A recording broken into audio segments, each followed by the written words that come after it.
हरे कृष्णा। आज आम जाना ओम विशेषत्व कौन। ओम कौन? ओम भगवद गीता जो भगवान को श्री कृष्ण कहले कि ओम मु साक्षात ओम मु अक्षर मान भितर ओम माने ओम साक्षात परम ब्रह्म परमात्मा कृष्ण होचंती ओम।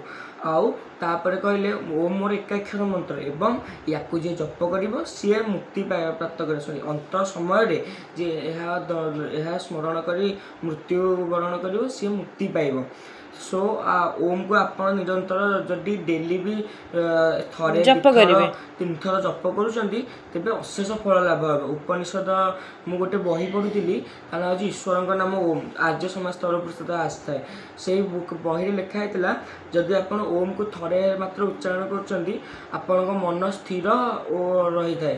और जदि ओम को आप दिथर उच्चारण कर संसार विभिन्न प्रकार भोग विलास मिलता है। और जब तीन थर उच्चारण कर सर्व शांति मिलता है। ओम को नॉर्मली आपन को ध्यान द्वारा जप करि पारिबे।